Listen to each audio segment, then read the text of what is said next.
selamat datang di channel saya. Tidak terasa ya, kita sudah ada di tahun ajaran baru. Selamat untuk anak-anak yang sudah naik kelas. Di tahun ajaran baru ini harus lebih semangat ya belajarnya. Oke deh, nggak perlu berlama-lama lagi, kita langsung mulai aja pembelajarannya. Sebelum belajar, ayo siapkan dulu buku Bu Pena jilid 4A-nya ya. Jika sudah, buka tema 1, subtema 1. Oke, pada pelajaran hari ini kita akan ditemani oleh teman spesial namanya Molly. Halo, nama saya Molly. Saya akan menemani kamu belajar. Pembelajaran hari ini muatan bahasa Indonesia, materi gagasan pokok dan gagasan pendukung suatu teks. Buku Bu Pena halaman 3 ya. Suatu teks terdiri atas beberapa paragraf. Ayo mengingat kembali bentuk paragraf. Nah, ini dia contoh bentuk paragraf. Baris pertamanya lebih ke dalam ya. Molly ada kuis nih untuk teman-teman. Berapa jumlah paragraf pada teks di samping? Ayo kita hitung sama-sama ya. 1, 2, 3. Jadi, ada 3 paragraf pada teks di samping. Setiap paragraf memiliki gagasan pokok dan gagasan pendukung. Gagasan pokok adalah topik yang dibahas pada suatu teks. Sedangkan gagasan pendukung adalah uraian atau informasi tambahan pada suatu teks. Perbedaan gagasan pokok dan gagasan pendukung terletak pada fungsi tiap gagasan. Gagasan pokok dan gagasan pendukung disampaikan secara tersurat maupun tersirat. Apa sih tersurat dan tersirat itu? Secara tersurat maksudnya gagasan pokok sudah tertulis sehingga dapat langsung ditemukan pada kalimat utama yang terletak di bagian awal, akhir, atau awal dan akhir paragraf. Sedangkan secara tersirat maksudnya tersembunyi sehingga gagasan pokok dapat ditemukan dengan cara membaca keseluruhan paragraf kemudian menyimpulkannya. Berikut ini cara untuk menentukan gagasan pokok dan gagasan pendukung. Yang pertama, bacalah teks dengan seksama. Yang kedua, cermati kalimat pertama hingga kalimat terakhir pada setiap paragraf. Dan yang terakhir, temukan kalimat utama dan kalimat penjelas dalam suatu teks. Sekarang kita akan mencoba menentukan gagasan pokok dan gagasan pendukung suatu teks.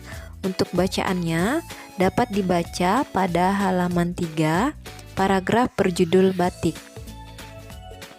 Kemudian untuk penjelasannya dapat dilihat di halaman 4. Paragraf tersebut memiliki 5 kalimat. Kalimat pertama merupakan kalimat utama. Kalimat kedua sampai kalimat kelima merupakan kalimat penjelas. Berdasarkan kalimat utama dan kalimat penjelas, kalian dapat menentukan gagasan pokok dan gagasan pendukung. Jadi, dapat disimpulkan, topik yang dibahas dari paragraf tersebut adalah batik merupakan kain asli Indonesia. Sedangkan informasi tambahannya, cara membuat kain batik, tempat asal kain batik, dan persebaran kain batik. Selanjutnya, buka buku Bu Pena halaman 16. Mengenai gagasan pokok dan gagasan pendukung dalam bentuk peta pikiran. Peta pikiran merupakan cara menuangkan informasi yang diperoleh ke dalam bentuk diagram. Untuk contohnya dapat dilihat pada halaman 16, paragraf mengenai Reok Ponorogo. Di situ terdapat 3 kotak. Kotak pertama berisi bacaan yang terdiri dari 1 paragraf, kotak kedua berisi gagasan pokok, dan kotak ketiga berisi gagasan pendukung. Ketiga kotak ini dihubungkan oleh 2 tanda panah. Nah, Kotak dan tanda panah inilah yang dimaksud dengan diagram. Peta pikiran memudahkan kita untuk mengingat isi dan informasi penting dari suatu teks. Selanjutnya, buka halaman 21.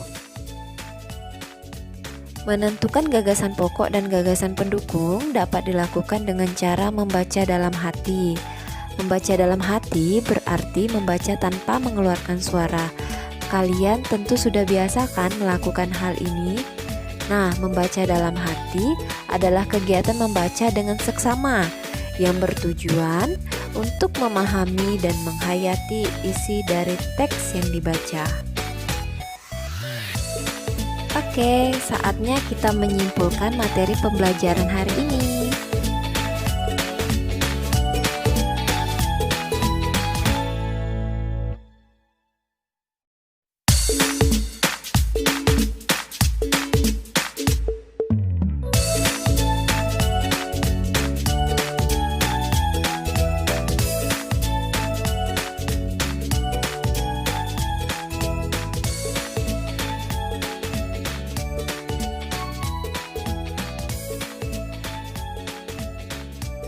Kita sudah menyimpulkan materi pembelajaran hari ini. Sekarang saatnya kita berlatih.